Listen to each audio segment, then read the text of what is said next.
चिन्नास्वामी में हुई भगदड़ पर आई सबसे बड़ी रिपोर्ट्स।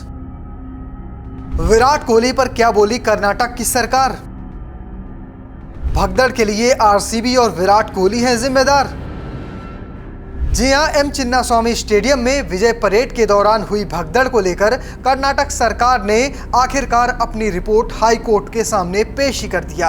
इस रिपोर्ट में सरकार ने दावा किया है कि पुलिस से बिना परामर्श या फिर अनुमति के ही विजय परेड के लिए लोगों को आमंत्रित किया गया था। भगदड़ में 11 लोगों की मौत हो गई थी और 50 से अधिक लोग घायल हो गए थे। इस रिपोर्ट में सरकार ने कई पहलुओं को उजागर किया है। वहीं विराट कोहली को लेकर भी इस रिपोर्ट में बड़ा दावा किया गया है। तो चलिए आपको इस वीडियो में विस्तार से इस रिपोर्ट के बारे में एक एक चीज दिखाता हूं। मीडिया रिपोर्ट्स के मुताबिक कर्नाटक सरकार ने अपनी रिपोर्ट्स में कहा है कि आरसीबी प्रबंधन ने 3 जून को पुलिस से संपर्क किया था और संभावित विजय परेड के बारे में सूचित किया था। रिपोर्ट में कहा गया है कि ये एक सूचना मात्र थी, ना कि कानून के तहत आवश्यक अनुमति का अनुरोध था। रिपोर्ट में यह भी कहा गया है कि ऐसी अनुमतियां आयोजन से कम 7 दिन पहले ली जानी चाहिए। रिपोर्ट में यह भी कहा गया कि मौजूदा मामले में आवेदक या फिर आयोजक द्वारा लाइसेंसिंग प्राधिकारी को निर्धारित प्रारूप में कोई भी आवेदन प्रस्तुत नहीं किया गया था। निर्धारित प्रारूप के तहत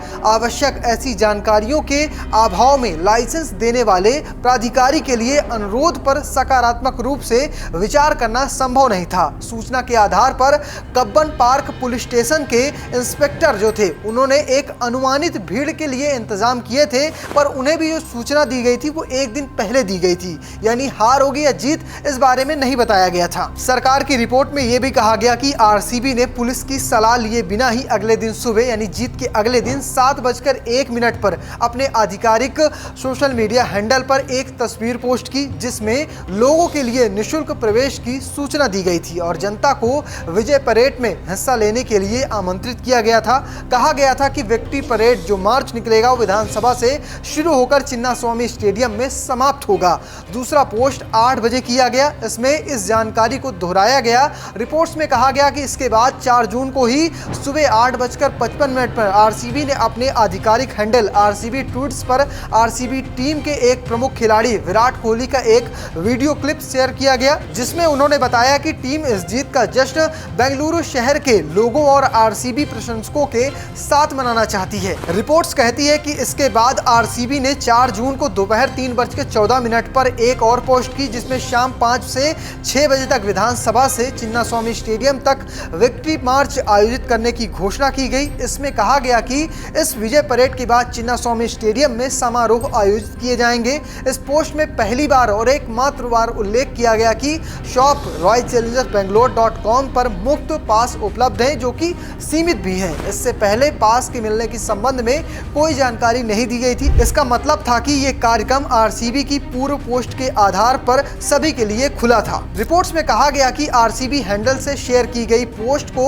भारी प्रतिक्रिया मिली थी। कुल मिलाकर 44 लाख बार लोगों ने देखा था इसे। रिपोर्ट्स में कहा गया कि इसके परिणाम स्वरूप 3 लाख से ज्यादा लोगों की भारी भीड़ उमड़ पड़ी थी। भीड़ का आकार का अनुमान लगाने के लिए एक आधार 4 जून के लिए BMRCL की सवारियों की संख्या है। उन पर या कहें उस दिन लगभग 9.66 लाख लोगों को यात्रा कराई गई थी। सामान्य दिनों पर औसतन सवारी लगभग 6 लाख व्यक्ति प्रतिदिन होती है। रिपोर्ट्स में कहा गया कि एम चिन्नास्वामी स्टेडियम और उसके आसपास एकत्र भीड़ के अलावा लगभग 14 किलोमीटर दूरी तक टीम के सदस्यों की एक झलक पाने के लिए बड़ी संख्या में लोग सड़कों पर इकट्ठा हो गए थे। इस वजह से भीड़ को नियंत्रित करने के लिए, किसी भी दुर्घटना को रोकने के लिए रास्ते में पुलिस कर्मियों की व्यापक तैनाती आवश्यक पड़ी थी। रिपोर्ट्स में यह भी कहा गया कि इस अचानक उमड़ी भीड़ के वीडियो सोशल मीडिया पर शेयर किए गए। इससे माहौल और बिगड़ गया। इससे रास्ते में और स्टेडियम में भी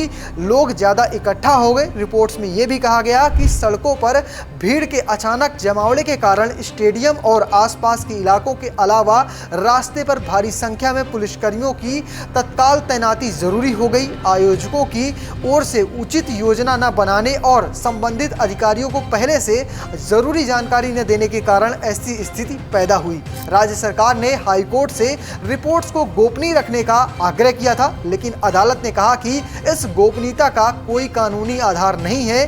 कर्नाटक उच्च न्यायालय के निर्देश पर के बाद ये रिपोर्ट अब सार्वजनिक कर दी गई है। तो फिलहाल आप कैसे देखते हैं, सरकार की जो रिपोर्ट आई है वो क्या सच है या फिर आधा झूठ? कमेंट बॉक्स में लिखिएगा और पेज को फॉलो करना, चैनल को सब्सक्राइब करना बिल्कुल भूलिएगा। धन्यवाद।